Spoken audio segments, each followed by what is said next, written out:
Okay, got some. Well, pretty much all of the ones I'm about to read I don't really like, and I can't actually remember where I started, but I started recording this yesterday and just started where I guessed it would be the easiest place to start. So I'm going to do that again. I didn't finish it yesterday, but I'm redoing it again now for various reasons.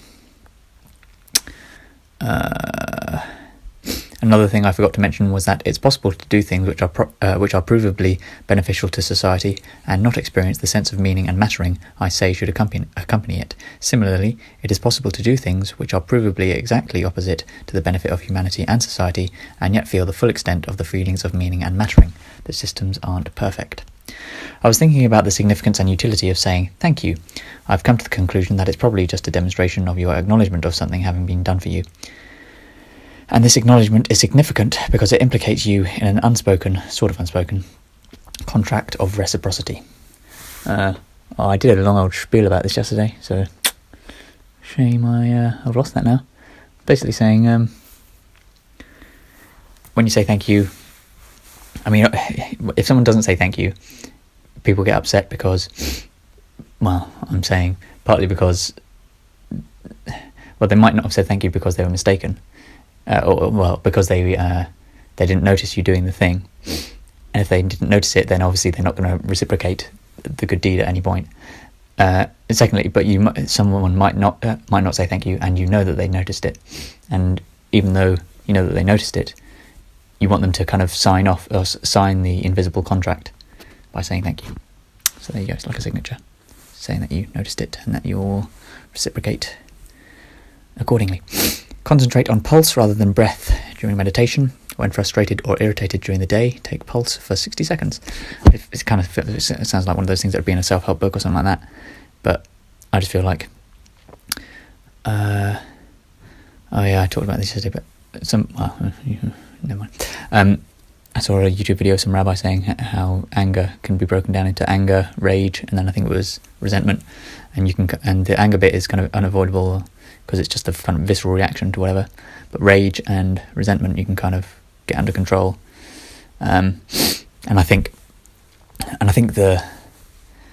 saw some, I can't remember where else I saw this, but most of anger is kind of just you can reason yourself out of what's making you angry and realise that it's wrong, but the feeling of anger still persists because your body hasn't quite doesn't adapt to the reason. So something can anger you and you're kind of just riding the wave of your physical, not homeostasis, but something like that. Your heart rate might increase, and your heart blood pressure and all that, and just the acknowledging that you might have been wrong or whatever that was, that it could mean that you shouldn't be angry, isn't enough to stop that. So you're still feeling the thing, and maybe something like feeling your pulse, I think, is just one of those things, or something like that. Many people just do mindfulness meditation, but that can take a while. I reckon just taking your pulse would possibly fix it, maybe. I don't know.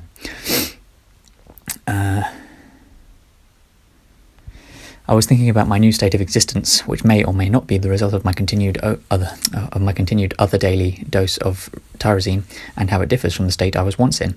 I know that I cannot remember what it felt like before, just as when I was in that state, I could not feel what it would feel like now, or what it had felt like before even then.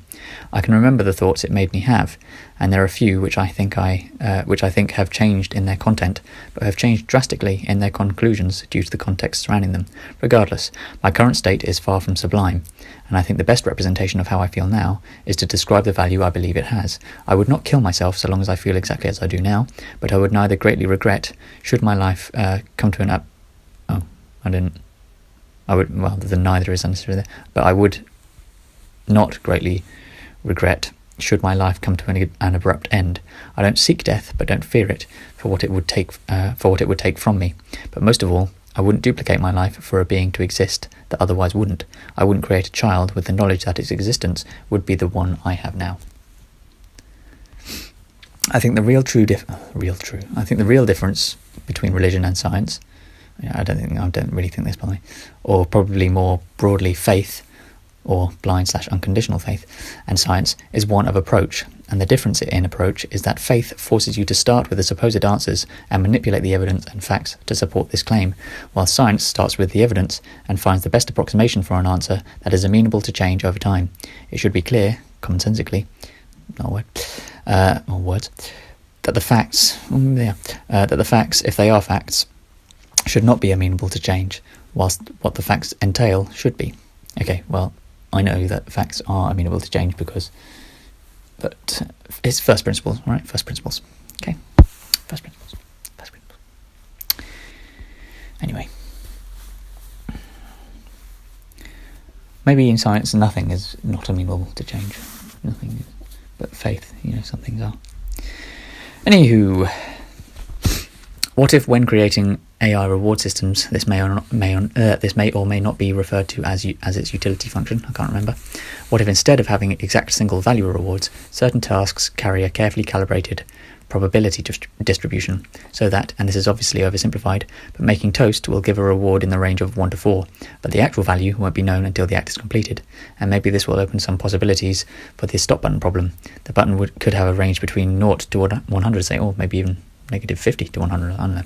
And there would be a 99% chance of it being below 0.1, but we would be capable of tipping the probability towards 100, although of course this would be the very step that the stop button problem highlights. How do we tip it without, it manipulating us to tip the stop button thing to that 100? Anyway, making toast could have a range of possible outcomes between 1 and 4, making tea between 0.5 and 3, and so on. What a lot of rubbish. Build yourself in... Oh, God, this was anyway the one. Build yourself in preparation for... This is the kind of self-helpy Jordan Peterson stuff that I thought... No, I'll just read it. Build yourself in preparation for whatever you will be needed for in the future when you're roughly 40. I changed that eventually. Like a video game, build loadout traits like... What the fuck?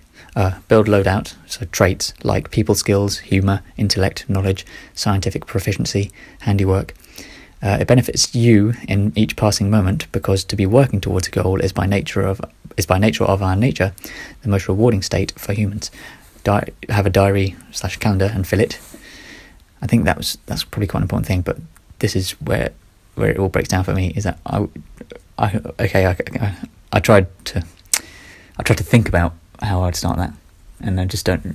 There's nothing I want to fill it with. Does this counter my gut feeling that a non-genius life isn't worth living? Maybe. If you live your life as if you are preparing for some event that you will be needed for in the future, then you will become someone who at some point will be needed greatly for something in the future. And both states of being in preparation and undertaking the task for which you are needed are ones that are subjectively rewarding and worth having. Now that was the big leap there, because, well, there are lots of big leaps, but I'm not sure I believe any of it. What the fuck? The possible kooky extraction / extrapolation of that previous tosh would be you don't get to have a subjective experience worth having if you're not needed by society, by individuals, by evolution. They would all impart on one another. To not be needed by one would imply that you weren't by the others, so no need to assume authority for anyone. So you should be able to give yourself a subjective experience worth having by making yourself needed. If your experience isn't worth having, then you aren't needed. Become needed. Okay, maybe not when you're 40, just 10 to 20 years from whatever age you are at each moment. So always be preparing yourself for the future 10 to 20 years away. Sounds like Jordan's, who is able to succeed across many games. Not rubbish. So you have to become someone who is able to win at many games, I guess is how he would think. Anyway. Jesus is not the best model, though. He would need to be a good lover. Also, he'd need to have all kinds of qualities that I'm not aware of him having. Humour. Best preparation would be preparing for all eventualities. Of course, impossible, so find the best combination to cover the broadest spectrum. I just don't... So the idea is, if you just try to do all the things that will allow you to be someone that you know will be... If you imagine there's a big event... So the way I thought about it was the way you become someone like Sam Harris or Jordan Peterson, who I would say probably do have some kind of value in the current society that we're in, would be to prepare to be that person. Now you have to prepare 10 to 20 years ahead of time. So if you want to be someone like Sam, you'd probably have to fucking read a lot. This comes up, it's the same thing I have of, I want to be born a child genius. I'm not saying Sam or Jordan were. I'm not. Well, definitely, I would say not Jordan. Anyway, I doubt they were child geniuses, right? But anyway, and it applies to whatever you will be. So just, if you work on the attributes that you know that are most likely to be needed by whatever situation could arise in the future. So you can either work towards one thing that you think is going to be necessary. So you might think that you have to become a public intellectual, right? Or you could just work on all the attributes which you think at some point are most likely to be needed. And I think the easiest thing to imagine is that, well, for a man, is that you have to become a father at some point, and you have to be able to raise your children or whatever. But I just don't think... The biggest leap, I think, was that field. You get not the biggest leap, but the bit that I don't get to experience myself is the working towards it. Shut up, Twigs.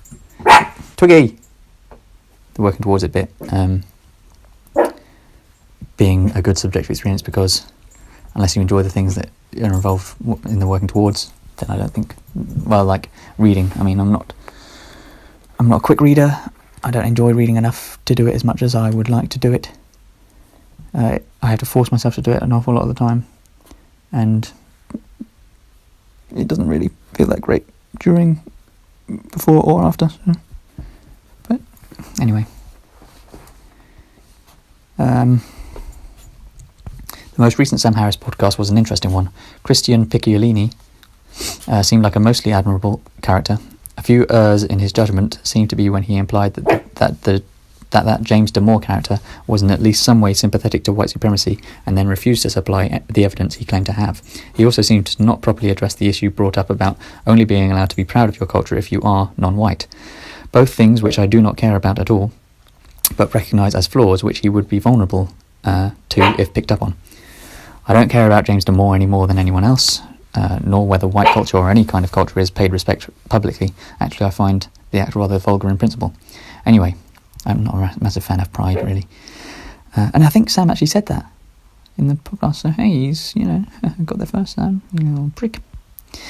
Not prick, I love you, Sam. Oh my God, you're my hero. Anyway, not really, but, I think you're pretty good. Anyway, the moment which struck me as odd was when Sam chose to overrule the queuing method that was being used for the Q&A session by giving a number of women the right to skip to the head of the queue. The reason I wanted to think about this is because I too felt, and this is something that happens at all of his events, probably due to the nature of the events themselves and also the differences in competitivity, the desire to compete, not the competence between the sexes. I think that's one of the things that's been pretty proven, right? That men and women have tendencies to be more or less competitive on the average, right? I too felt that there was a rather uncomfortable imbalance in the ration of men to women asking questions. So it wasn't that I didn't want to hear some questions from women. I don't see any real reason I should want to hear either sex over the other at all.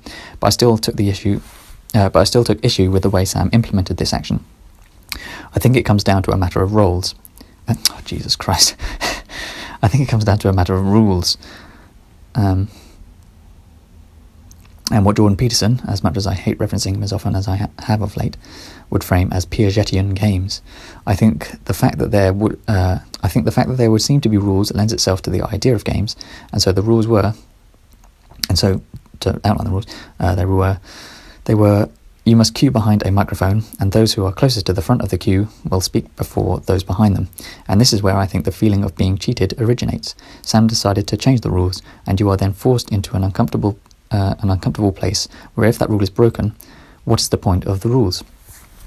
I think the best way to have avoided this would have been to have implemented a different format, and therefore game, from the beginning. Sam should have asked people to raise their hands, and he should have selected them as he chose. This is ultimately what the rules would change to. Even though Sam provided a justification for it as it happened, the undermining of the rules was still the problem. I also get the feeling that Christian has done what Eric Weinstein once pointed out in one of his Rubin Report appearances, in that Christian finds it difficult to say anything against the left. I've spoken before about the whole label thing. I think I think everything is a form of identity politics, and really, the more we get away from it at all is better, because just the idea that as soon as you identify with being on the left or the right or the centre or the whatever, as soon as you put yourself in a box, so putting other people in a box is obviously a problem. Putting yourself in a box is also a problem, because then you feel inclined, or you feel like you then take on attributes depending on which box you've placed yourself in that you might not otherwise. And then you suspend your critical thinking about those thoughts and think, well, if I'm leftist, then these are the other things. And if I'm on the right, then these are the other things which I have to accept, that someone like me accepts. So just fucking don't be anything. Just take each thing as it comes. In that, Christian finds it difficult to say anything against the left after they have been so welcoming to him, especially given his past. Just like so, Reuben is like can't say anything bad against the right, just because they've kind of adopted him a bit. Anyway, never mind. Right, left, centre. It's all bullshit. All right, just don't. It's tribal. It's tribal, mate. Stop being tribal. God, Game Boy Advance SP. Oh, it's tribal. I used Game Boy Advance SP. I'm so tribal. Tribal tattoo on the cover. Right, this is the end of that. So yeah, the problem I have with the whole be needed thing that I came up with. I think it's a interesting idea that if you're needed by society.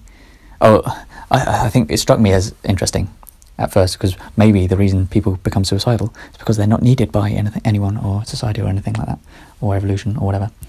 But then, I mean, there are pretty clear examples to the contrary. Like, I'd say Robin Williams was probably, well,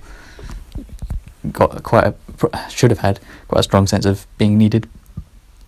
And he obviously didn't feel it. And maybe there are exceptions to the rule or whatever, but I think maybe it just disproves the rule. I need to go in a minute. The being needed thing. Yeah, I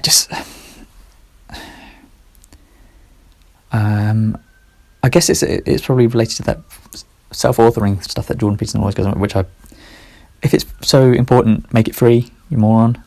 I mean, it just suggests so clearly, if it was that important and you really cared about it, helping people, and you already had loads of money, then you wouldn't make something like that. Cost money, would you? So there we go. I'm just gonna leave it there. All right, done. Bye now. Am I done? Yeah. Nah. Yeah. Nah. Oh, the calendar thing. I think having a calendar and just trying to fill it with stuff is a good idea for some people. But I just can't do it. I mean, I just don't. There's nothing I can think to fill it with. I guess this is where the future authoring thing would come in. It would say I'd have a clear idea of what I want to be, but my current problem is that I don't really want this. I just don't have anything I want to be, you know. So hopefully we can sort that out at some point.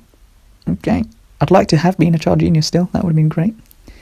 So there are the things. So Jordan Peterson said one of his things about Piaget, which is a new one he keeps going on about. Oh, I don't know if it's new, but it's new that I've come on about. And apparently he had an IQ of 190, and I think, and he told about a story of Piaget writing a paper that got published in a journal about mollusks when he was 10. I don't know whether that just got stopped by the microphone or what, but whatever. I'll just leave it there.